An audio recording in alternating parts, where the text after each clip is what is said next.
Mission Assassin d'Aurélie Château-Martin et Jonathan Lhuillier. Lecture chuchotée numéro 5. Chapitre 13 à 16. Chapitre 13. Kian. Surpris par le geste de son camarade, bouleversé par les événements aussi bien que par ce rapprochement inattendu, Kian, alors qu'Ashvin l'embrassait, resta figé comme un idiot, incapable de réagir. Une petite part de son esprit lui soufflait qu'il fallait qu'il réponde au baiser, ce baiser dont il avait toujours rêvé et qui se produisait enfin, de la manière la plus inattendue qui soit, qu'il entr'ouvre les lèvres, qu'il enlace son compagnon étroitement, qu'il caresse sa langue de la sienne et son corps refusait absolument d'obéir à cette minuscule voix qui le poussait à agir, à prendre les rênes de l'étreinte, à se glisser sur les genoux d'Ashvin et, enfin, à fusionner avec lui comme il le désirait depuis une éternité. Il n'enferma pas moins instinctivement les paupières, savourant la brutale et féroce pression de cette bouche dure, agressive, sauvage, qui meurtrissait la sienne. Le baiser n'avait rien de doux ni de tendre, c'était un de ces baisers arrachés par mégarde, une de ces pulsions insoutenables qu'on brûle d'assouvir et qui finit par exploser avec une violence indéniable. Pour autant, Kian sentait son cœur se serrer de ravissement face à cette caresse inespérée. C'était comme un fantasme prenant enfin vie. Le moment de flottement passé, il s'apprêtait enfin à répondre à la délicieuse agression, quand Ashvin le repoussa soudain de toutes ses forces, dans une inspiration bruyante, celle de l'homme qui vient d'être sauvé de la noyade, ou bien qui réalise l'immensité de la bêtise qu'il vient d'accomplir. La brusquerie de sa rebuffade faillit faire basculer Kian en arrière, ce qui lui aurait valu de s'effondrer au sol, potentiellement en se cognant la tête pile à l'angle de la table basse. Le jeune O'Connor, cependant, possédait des réflexes certains, extrêmement développés. Avant même qu'Ashvin n'ait fini de le bousculer sans la moindre prévenance, il s'accrocha à son cou fermement, enroula sa main autour de sa nuque. Ce geste, au lieu de l'éloigner de son camarade, le rapprocha drastiquement de lui. Leurs deux visages se retrouvèrent à quelques centimètres à peine l'un de l'autre, alors que leurs regards se croisaient, confus et un peu trop brillants. « Ah !» s'écria Ashvin en se débattant. « Mais tu fous quoi au juste O'Connor ?» Kian, stupéfait de sa question, le relâcha vivement pour se glisser à ses côtés sur le sofa, reprenant sagement sa place. Ses yeux ne pouvaient s'empêcher de le dévorer intensément, alors que, prenant conscience de ce qui venait de se produire, il sentait son cœur accélérer comme un fou dans sa poitrine. « Ça va pas bien la tête !» rugit Ashvin, qui semblait soudain dans une colère noire. « Quoi ? Pardon ?» balbutia Kian en ouvrant de grands yeux ébahis. « C'est quoi ton problème ?» Mais, pour une fois dans sa vie, le jeune O'Connor en perdait son latin. Il ne savait pas bien quoi dire et ne comprenait plus rien à ce qui se passait. Il avait presque oublié les événements de la nuit sur les lèvres d'Ashvin, qu'il avait embrassé. Seigneur, Ashvin l'avait embrassé. Mais alors, pourquoi s'énervait-il brusquement? Pourquoi le fusillait-il des yeux comme s'il était coupable d'il ne savait quel crime? « Pourquoi tu m'as embrassé, espèce de dégénéré ?» hurla le jeune Indien. « Ça va pas la tête !» Il s'essuya rageusement la bouche, comme si ça pouvait effacer ce baiser. Grand Dieu, Kian se sentait complètement affolé par la situation, et sa chair se soulevait douloureusement, dans une explosion d'essence qui le laissait tout à fait démuni. Et dans tout ça, il était en train de se faire engueuler, comme s'il était en tort. « Mais, » répéta-t-il sans trouver plus quoi dire que la fois précédente, « t'avises plus jamais de faire une chose pareille, sinon je te bute, O'Connor !» Veula Ashvin en agrippant le col de sa tunique noire. Kian ne trouva rien à répondre. Sa bouche s'ouvrit, se referma, s'ouvrit à nouveau, comme un poisson cherchant à respirer hors de l'eau, ou au joie, comme un noyé cherchant de l'air au fond d'une rivière. Bref, il se sentait tout à fait confus et passablement déconcerté, et surtout complètement dans un état second. Ashvin le relâcha dans un grondement de rage, sauta sur ses pieds, se détourna, marchant droit vers la fenêtre qu'il ouvrit vivement, comme s'il était lui aussi en manque d'oxygène. Une pensée s'introduisit vicieusement dans l'esprit de Kian, à le voir inspirer profondément, le corps tremblant un peu, les épaules crispées et les mains accrochées à ses cheveux. « Il te désire. Petite voix, je t'en prie, tais-toi. » Il l'aurait assassiné, cette voix criminelle, à cet instant-là, parce que sa suggestion, loin de le calmer ou le rasséréner, venait de faire gonfler le tissu de son pantalon d'une manière vraiment embarrassante. « Oh non, pitié !» Kian était un homme, et comme tout adolescent en pleine puberté, il avait évidemment régulièrement à faire face à des soucis d'ordre mécanique. Soucis qu'il réglait comme tout un chacun dans le secret de sa chambre ou lorsqu'il était dans le dortoir de l'académie Jack the Ripper, sous la douche. Mais s'il avait toujours souhaité établir une relation amoureuse avec Ashvin, si, il devait bien le reconnaître, celui-ci venait parfois frapper à la porte de ses fantaisies les plus clandestines. Il n'avait jamais ressenti ce genre de choses pour un garçon, du moins pas de cette manière-là. Plus élégamment dit, il n'avait jamais bandé de la sorte en se retrouvant coincé dans la même pièce que quiconque, surtout pas l'amour de sa vie. C'était franchement fâcheux et importun, pour ne pas dire vraiment gênant. Dieu soit loué, Ashvin semblait plus intéressé par le paysage nocturne des rues londoniennes que par le problème d'érection de son camarade. Il paraissait se passionner soudain pour l'astronomie, à moins que ce ne fût la chiroptérologie, qui l'enthousiasmait brusquement. Kian faillit se lever pour vérifier si, en effet, il n'y avait pas dehors quelques vols de chauves-souris à observer avec un tel acharnement. Mais il n'osa pas, ne serait-ce que parce qu'à bien y réfléchir, se déplacer dans l'immédiat s'avérait sans doute délicat, et que si le regard d'Ashvin venait à tomber sur le renflement de son pantalon, il risquait d'y avoir du gaz dans l'air, vu comme il venait de le repousser en lui rejetant la faute du baiser sur les bras. Alors que Kian avait beau avoir eu 1000 fois envie de l'embrasser, jamais il ne se serait permis. « Oh, et puis merde, tu fais chier O'Connor !» grommela Ashvin en se détournant de sa marotte nocturne. Je tenta dignement l'intéresser. En fait, il n'y avait rien de digne dans sa soudaine incapacité à communiquer, pour dire vrai. Il se gratta la tête nerveusement, se tendit vers la bouteille de scotch, oublia son verre pour boire à plein goulot, et à grande coulée. « Hé !» s'exclama Ashvin. Il le rejoignit rapidement, posa sa main sur la sienne pour l'empêcher de continuer à tenter de déverser dans son gosier la totalité du récipient. Tressailli à ce contact, ôta vivement sa paume. Mais son geste avait calmé un peu Kian, qui reposa sagement l'objet, se résignant à ne pas tenter en vain de s'assommer à coups de scotch. De toute façon, quand on était de sang irlandais, finir ivre tenait relativement du miracle. Vouloir oublier son embarras ou sa peine en se noyant dans l'alcool ressemblait à une sorte d'exploit marathonien pour un O'Connor. Étouffant un soupir blasé, il se servit malgré tout un nouveau verre, sous le regard sidéré d'Ashvin. Il lui présenta la bouteille, un sourire penaud aux lèvres. « Tu en veux ?» bredouilla-t-il. « Non, merci », bafouilla son camarade. Kian but son verre cul sec, se resservit tout aussi sec. « Tu fais de la merde, O'Connor », maugréa Ashvin sans chercher à l'arrêter. « Tu vas finir bourré. » Kian haussa les épaules, osa un regard blasé, avant de détourner la tête vivement, le feu aux joues. Son bras se resserra autour de son torse alors qu'il plongeait ses lèvres dans la boisson. « Ne t'inquiète pas pour moi, » murmura-t-il. « Mais j'en ai rien à foutre de toi, O'Connor, bordel !» protesta Ashvin d'une voix embrouillée et confuse. « Je te rappelle juste qu'on est dans la merde et qu'il faut, qu'on doit... bref !» Kian hocha la tête, inspira lentement, finit son verre, le reposa délicatement sur la table basse. « Il faut que nous parlions sérieusement, tu as raison. Et si nous ne voulons pas avoir d'ennui, il nous faut rentrer au dortoir avant l'aube. » Ashvin lança un regard inquiet en direction de la fenêtre. « Il nous reste 2 heures, Ash, » dit Kian. « Ne m'appelle pas. Oh, et puis merde, je m'en fous de toute manière, tu n'écoutes pas. » Le jeune O'Connor étouffa un sourire penaud. Il fallait qu'il se reprenne. Ashvin avait raison. Dans leur situation, il n'avait absolument pas la possibilité d'être perturbé et de se payer le luxe de penser à des sujets aussi triviaux qu'aux magnifiques lèvres de... Bref, il fallait qu'il se concentre.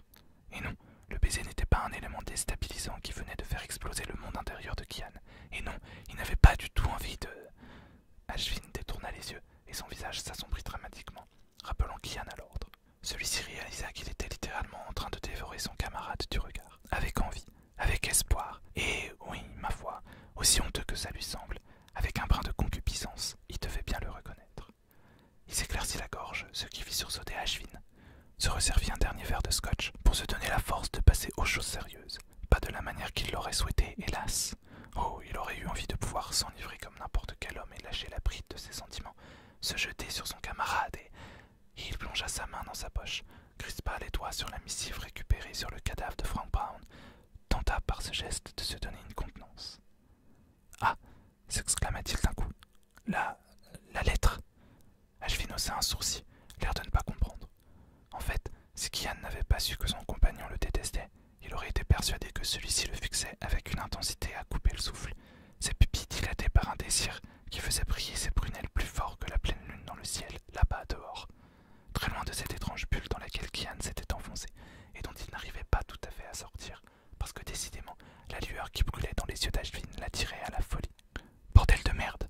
lâcha soudain le jeune indien. Kian ne comprit pas du tout ce qui se passa ensuite. Peut-être bien que le dernier verre de scotch avait été le verre de trop au final, parce qu'un instant, il contemplait Ashvin éperdument en tentant de se concentrer sur cette missive qu'ils avaient découverte sur le corps sans vie de Frank Brown, et la seconde d'après, Il se retrouvait plaqué au canapé par les mains tremblantes de son compagnon, son corps pressé contre le sien, son sexe durci se frottant au sien à travers leurs pantalons trop légers, sa bouche dévorant la sienne, sa langue forçant ses lèvres, jusqu'à prendre d'assaut son palais, conquérir sa jumelle, s'enrouler à elle dans un grondement animal, sourd, excitant. Et Kian se laissa aller au baiser dans un gémissement misérable, alors que la lettre glissait au sol, un instant oublié. Il répondit à la caresse, remontant ses jambes pour entourer les hanches d'Ashvin, le bloquant, le forçant à se rapprocher, à coller son érection à la sienne, s'abandonnant entièrement à sa soudaine sauvagerie, frissonnant de se retrouver, pour la première fois, proie soumise aux caprices d'un terrible prédateur et absolument consentante. Chapitre 14. Kian. Alors qu'il pressait son corps brûlant contre celui d'Ashvin, Kian ne pouvait se détacher de ses lèvres dures, avides, qui l'embrassaient sans discontinuer, sans se soucier de leur souffle trop rapide, de leur cœur battant si vite qu'il leur en coupait la respiration. Jamais le jeune O'Connor n'avait vécu pareille extase, ni pareille excitation. Il n'avait plus qu'à peine conscience du reste du monde. Seul comptait la bouche d'Ashvin, le poids d'Ashvin qui s'appuyait sur lui et l'érection d'Ashvin qui s'écrasait contre la sienne, se frottait à la sienne, menaçant par ce simple contact indirect de le faire littéralement exploser. S'il continuait comme ça, il allait jouir tout habillé, parce que c'était trop ce qui lui arrivait. Trop bon, trop beau, et surtout, beaucoup trop stimulant. Ashvin semblait perdu dans son propre désir. Ses mains tremblantes, qui avaient d'abord maintenu Kian fermement contre le sofa, s'étaient peu à peu mises à se déplacer, caressant les courbes sèches, fines de son camarade, sans sembler capable de s'arrêter, ni de reprendre empire sur lui-même. Pas que Kian souhaite qu'il s'arrête, pour dire vrai. Seulement, entre deux baisers embrasés, sa conscience se réveillait et lui rappelait que le moment était mal choisi. Il avait beau tenter de le faire taire, tenter d'oublier tout ce qui n'était pas la langue, les doigts, le sexe d'Ash. Une sonnette d'alarme s'était allumée en lui et l'obligeait à reprendre contact avec la réalité. La situation est critique, lui soufflait son esprit. Conscience, tais-toi et laisse-moi savourer. Ce mot ne parvint même pas à s'imprimer dans son cerveau, parce qu'Ash venait d'appuyer fermement son érection contre lui, alors que ses lèvres dérivaient vers sa gorge qu'il dévora avec un grondement presque animal. Ses doigts glissèrent le long de son flanc, ripèrent sur sa cuisse toujours agrippée aux hanches de son compagnon, avant de venir enserrer sa fesse fermement, s'y crispant avec fébrilité. Kian se tendit vers lui, et mit une plainte de plaisir, quand la bouche d'Ashvin sursauta avec conviction la peau fine de son cou, sans sembler se soucier d'y laisser des traces de son terrible forfait. Et c'était tellement bon que, très franchement, Kian se fichait éperdument de se retrouver avec un horrible suçon à un endroit aussi visible. Cependant, quand son camarade souleva les hanches sans quitter sa gorge de ses lèvres ardentes, et que ses mains se jetèrent presque littéralement sur sa ceinture pour tenter de le déshabiller, Kian réalisa que non seulement ils étaient totalement en train de déraper en beauté, mais qu'en plus, leur caresse enflammée était en train de les conduire dans une direction qu'il n'avait vraiment, mais alors vraiment pas prévue. Il avait beau être un adolescent rempli d'hormones en folie, il n'en était pas encore à envisager de passer le cap de s'envoyer en l'air avec qui que ce soit. Du moins, pas sans une seconde bouteille de scotch à son actif, et la promesse que personne n'assassinerait son père pendant qu'il se livrait gaiement à pareille activité. Cette pensée le raidit instantanément. Il repoussa soudainement Ashvin, sans douceur, le forçant à relâcher son pantalon à moitié ouvert et à se redresser. Celui-ci le fixa sans comprendre, la poitrine soulevée par l'excitation, pendelant douloureusement, les joues assombries de désir, les yeux luisants comme deux étoiles au firmament. Il était si beau que Kian s'en voulut de l'avoir chassé de la sorte, alors qu'il avait enfin ce qu'il avait tant souhaité obtenir de la part de son camarade. Mais l'heure n'était pas à ce genre de trivialité, aussi mortifiant que ça lui semble. « Ash, balbutia-t-il, haletant. Son cœur battait si fort dans sa cage thoracique qu'il lui en faisait mal, presque autant que son sexe durci à l'extrême, qui menaçait d'exploser définitivement. Ashvin le fixait sans comprendre, visiblement complètement perché, incapable de réagir, ni de détacher son regard de son camarade, qui se releva difficilement sur son séant en tentant de contrôler sa grimace de dépit. « On n'a pas le temps, expliqua-t-il d'une voix tremblotante dangereusement. Le regard d'Ashvin contempla un court instant ses lèvres avec acharnement, puis descendit se perdre dans le repli sombre de son pantalon, soulevé par la bosse bien visible de son érection. Soudain, ses yeux s'écarquillèrent à l'extrême, et il recula brutalement dans le canapé. « Je... » bafouilla-t-il. Il leva une main tremblante jusqu'à son visage, qu'il frotta avec force, avant de se lever d'un bond, sans ajouter un mot. Il quitta le salon pour gagner la salle de bain, dont il claqua la porte derrière lui. l'espace de quelques secondes, Kian resta figé sur place, ses yeux ayant suivi la fuite de son camarade, mais son corps trop soulevé de désir pour parvenir à bouger de son assise. Il entendit un bruit d'eau, comprit au son qu'il percevait qu'Ashvin était en train de s'asperger le visage. Il se mordit la lèvre de dépit, soupira, puis se décida à le rejoindre. C'était dans ce genre de moment qu'une conversation s'imposait, n'est-ce pas? Tant pis pour le temps qui semblait passer trop vite. Il fallait qu'il dénoue la situation avec Ashvin. Au pire, il trouverait bien une excuse pour expliquer leur absence au dortoir à l'heure du lever. « Ash !» bredouilla-t-il en frappant doucement à la porte. « Casse-toi, O'Connor !» feula l'intéressé. Ça partait bien. Kian retint un nouveau soupir. Son poing retomba de lui-même. Il secoua la tête. Il se sentait toujours dans un état second. Ça n'allait pas être facile de gérer tout ce qu'il avait à gérer en un temps record, surtout si son compagnon le rejetait de la sorte. « On peut parler de ce qui vient de se passer ?» couina-t-il. En vérité, il se sentait lui-même très dépassé et très intimidé. Il n'avait aucune expérience en matière d'amour ou même de sexe, et ouvrir le dialogue sur un sujet pareil lui semblait beaucoup plus insurmontable que d'affronter les traîtres qui voulaient assassiner son père et prendre le contrôle de la guilde. « Casse-toi !» répéta Ashvin d'une voix mauvaise. L'eau s'arrêta, la porte s'ouvrit avec la violence d'un ouragan. Kian recula d'un pas, croisa le regard furieux, féroce de son camarade. « T'as essayé de me saouler et de me violer !» rugit Ashvin avec une mauvaise foi incontestable. Quoi ?» bégaya Kian, halluciné. S'il avait toujours rêvé d'embrasser son compagnon, il était pourtant absolument innocent dans ce qui venait de se passer entre eux. Alors pourquoi Ashvin lui rejetait-il la faute sur le dos de manière aussi éhontée? Mais enfin, baragouina-t-il, je n'ai rien fait, et puis tu n'as bu qu'un petit verre et... Arrête! Hurla Ashvin, l'air hors de lui. Il le bouscula violemment, quittant sa proximité, se détournant pour fuir son regard. Kian resta un instant immobile, ne sachant pas comment réagir, ni quoi dire. Ash, tenta-t-il en le suivant jusqu'au salon. Celui-ci l'ignora royalement, rejoignit le canapé, ramassa la lettre par terre, l'ouvrit dans une suite de gestes absolument désordonnés. Kian s'avança pour le rejoindre, tentant de se concentrer sur cet acte rageur qui aurait dû leur paraître plus important que tout. Mais il devait bien s'avouer que, pour l'instant, il se fichait comme d'une quine de découvrir ce que contenait cette missive. « Ne m'approche pas, saleté d'Irlandais pervers !» gronda Ashvin en s'éloignant d'un pas. Kian ouvrit la bouche, stupéfait et choqué par l'appellation. Pervers, lui! Très sincèrement, il ne se serait pas défini de la sorte. Il ne répondit pas. Il ne savait pas bien quoi dire pour sa défense. Certes, il s'était montré sensuel et débridé face aux baisers et caresses d'Ashvin, mais de là à le percevoir de cette manière-là, il y avait un fossé.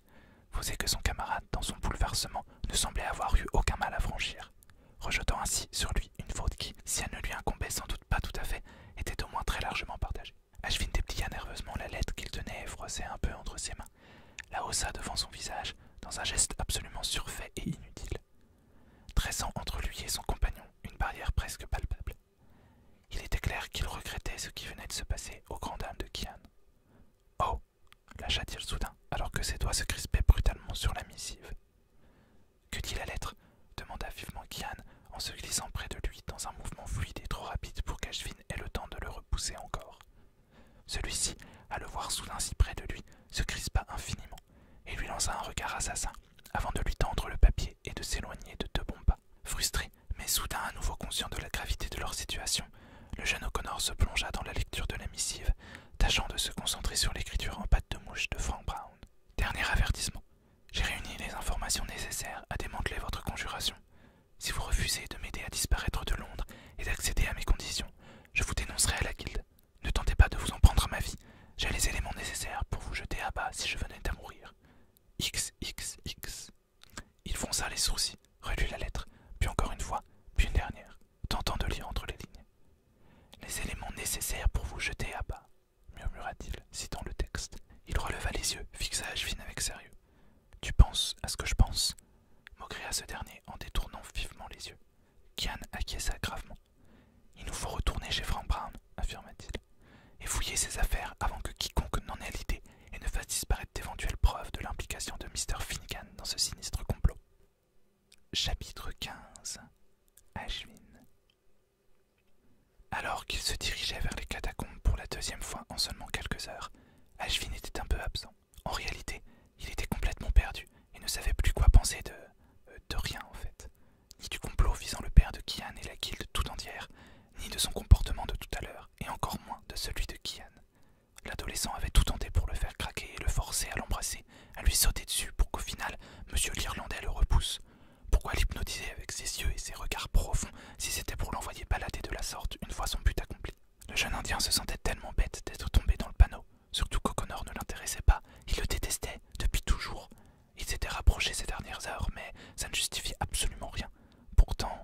Ses yeux... Non, il ne lui plaisait pas, point. Ou en tout cas, il ne voulait pas que ce soit le cas. Vraiment pas. Malgré tout, c'était plus fort que lui. À chaque fois que son inconscient dérivait, celui-ci revenait inlassablement sur ce regard d'un vers si envoûtant. Ashvin secoua la tête pour mettre de l'ordre dans son esprit. Il devait se concentrer. La mission était beaucoup plus importante que les iris qui hantaient ses songes. Et puis, une fois que tout serait terminé, il pourrait enfin se débarrasser de Kian et arrêter de penser à lui de cette façon aussi débridée. Cela ne lui ressemblait tout simplement pas d'avoir ce genre d'envie. Jamais il n'avait eu de désir charnel malgré l'adolescence et les hormones qui l'accompagnent. À dire vrai, personne ne l'avait jamais attiré suffisamment pour qu'il réagisse comme ça et se retrouve avec de telles pulsions sexuelles ou érotiques. À tergiverser avec lui-même, Ashvin n'avait pas vu le temps passer et il s'était déjà arrivé aux catacombes Camden. Le jeune Indien ne chercha pas à discuter et suivit son compagnon sans sourciller, celui-ci ayant prouvé auparavant qu'il savait se repérer dans ces lieux sombres et humides. Dans tous les cas, il n'avait aucune envie de lui adresser la parole. Il n'était plus véritablement en colère. Néanmoins, il lui en voulait quand même pour les événements précédents, et pour tout le reste en fait. Rapidement, ils arrivèrent dans ce qui semblait être les appartements de Brown. Enfin, appartement, c'était vite dit. Il s'agissait surtout d'une minuscule pièce, plus ou moins bien dissimulée, mais pas tant que ça. Il fallait avouer que son emplacement dans les catacombes suffisait à en faire une bonne cachette. Le tout était très aseptisé. Rien de bien personnel n'était identifiable. Juste un petit lit de camp dans un coin et un grand bureau rempli d'ordinateurs. Rien d'autre. Sans parler ou demander quoi faire, il avança vers le matériel informatique dans l'idée de le pirater afin d'essayer de trouver n'importe quoi. Le poste de travail principal était allumé, mais évidemment protégé par un mot de passe. Ashvin allait tenter de le craquer quand Kian s'approcha de lui subitement. « Sans vouloir te presser, je crois qu'on va avoir de la compagnie d'une minute à l'autre, chuchota-t-il. « Comment ça ?» demanda Ashvin. « J'entendais pas qu'il se dirige par ici. Loin de moi l'idée de te brusquer. Si tu pouvais nous trouver quelque chose... maintenant, par exemple, ce serait vraiment l'idéal. » « Tu déconnes ou quoi? On vient seulement d'arriver. Je sais que je suis doué, mais je suis pas magicien. » Kian se redressa et passa une main sur son menton en réfléchissant. Ashvin inspecta de plus près le matériel et prit immédiatement une décision malgré la pression qui venait de l'envahir. « C'est simple, affirma-t-il. La seule solution envisageable, c'est d'embarquer le disque dur. J'envoie un externe, mais impossible de savoir ce qu'il y a dedans. Avec un peu de temps, je pourrais sortir celui de l'unité centrale. » O'Connor avait écouté attentivement. Il lui fit signe d'attendre un peu, se déplaça vers l'entrée de la pièce et tendit l'oreille avant de revenir vers lui. « J'ai bien peur que nous ne l'ayons pas du tout ce temps. Les pas se rapprochent. Prenons tout ce que nous pouvons et décarpissons d'ici. » Ashvin acquiesça, puis s'empressa de débrancher et d'embarquer le disque dur externe. Chapitre 16. Ashvin. Après les événements de la veille, Ashvin et Kian étaient rentrés au dortoir de l'école juste à temps pour ne pas se faire repérer. Le jeune Indien n'avait pas pu s'endormir, malgré la nuit qu'il avait passée. Avec une nuit pareille, c'était finalement plutôt normal, même si, en fin de compte, c'était surtout les yeux verts de son partenaire qui l'avaient obsédé, lui donnant des envies qu'il n'avait pas à avoir et surtout qu'il ne voulait pas ressentir. Dans tous les cas, se reposer une heure n'aurait pas servi à grand-chose. Le cours de PS par lequel commençait chaque journée à l'académie Jack the Ripper avait été particulièrement difficile. Déjà qu'habituellement, Ashvin ne s'y sentait pas dans son élément, alors après une nuit blanche. Ce n'était pas vraiment qu'il n'aimait pas le sport, il était seulement plus à l'aise avec un ordinateur qu'avec les activités physiques, ou qu'avec les gens en général finalement. Il avait tout de même un péché mignon, le tir à l'arc. Il adorait ça, tout simplement. Évidemment, en cours, il n'était pas à son meilleur niveau. Effectuer une action sous le regard d'autrui le mettait toujours mal à l'aise et lui faisait perdre la concentration nécessaire pour exceller dans cet art.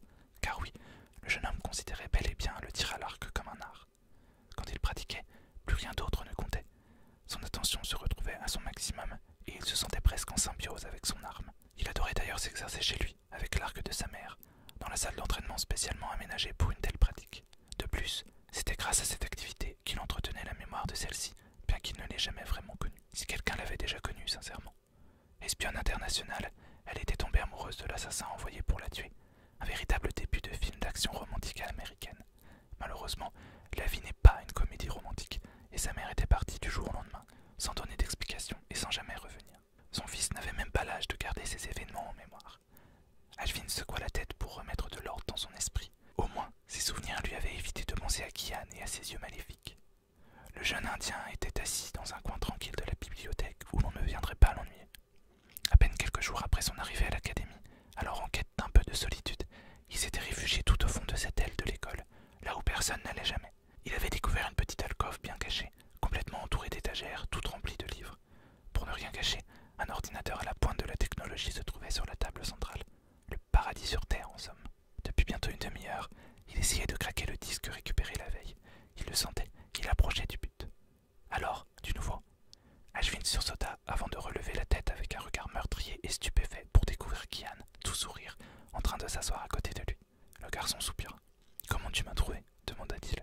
« Oh, désolé, tu pensais que ton coin secret était... secret? Pas pour moi en tout cas. » La colère monta rapidement à la tête du jeune indien et il s'emporta aussitôt.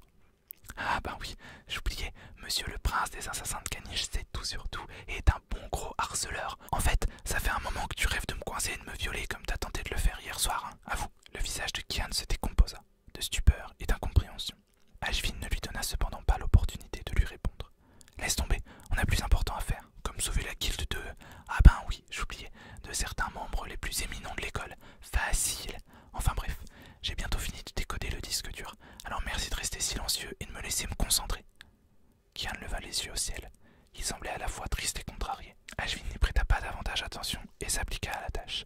À peine quelques minutes plus tard, il étouffa un léger cri de joie. « Je savais que tu y arriverais, » se contenta de dire Kian. « Qu'as-tu découvert ?»« Vraiment enfin, je veux dire, évidemment que j'allais réussir. Mais enfin, 2 secondes, je viens seulement de le craquer. Laisse-moi le temps de fouiller un peu tout ça. Je te promets rien par contre, peut-être que c'est vide ou rempli de porno. » Le jeune Irlandais devint écarlate à la mention de film pour adultes, ce qui fit pouffer Ashvin, soudain joyeux, sans véritable raison. Il explora le contenu du disque dur avec minutie pendant plusieurs minutes, sous le regard attentif de son partenaire. « J'y crois pas !» s'exclama-t-il en essayant de rester discret. L'adolescent se leva, brandit les bras au ciel et tourna une fois sur lui-même devant un Kian médusé et visiblement intrigué. L'excitation s'empara de tout son être et il ne put se retenir d'étreindre O'Connor et de déposer un baiser sur sa joue. Ce dernier se raidit, mais se laissa faire sans rien dire. « Je viens de trouver le Graal, O'Connor !» s'enthousiasma-t-il. « Sérieusement ?» Seul un regard interrogateur et confus lui répondit. « Désolé, je t'explique, » dit-il en se calmant. « Tu sais que j'essaie de craquer le réseau Reaper depuis une éternité sans y parvenir. Et bien avec ce qu'on a récupéré, ça va être un jeu d'enfant. Et même mieux que ça en fait, j'ai découvert un sous-réseau bien plus caché et sécurisé. Je sais pas encore de quoi il s'agit, mais c'est forcément louche. Et le plus beau dans tout ça, c'est que je vais également pouvoir y accéder aussi facilement que 2 et 2 font 4. J'ai jamais été aussi excité toute ma vie, je crois. C'est fabuleux, H. Grâce à tes capacités uniques, nous allons peut-être pouvoir résoudre cette affaire plus vite que prévu. Ces informations sont une véritable aubaine. On se lance immédiatement. » Ashvin lui répondit avec un immense sourire avant d'acquiescer. Kian sembla se dérider à son tour, même s'il paraissait toujours anxieux. Le jeune indien pianota sur le clavier pendant quelques minutes, à la fois surexcité et concentré comme jamais. D'un coup, son visage s'assombrit. Il fixa Kian droit dans les yeux, au risque de se refaire ensorceler par son regard émeraude, et annonça d'un ton grave. « J'ai la liste des personnes qui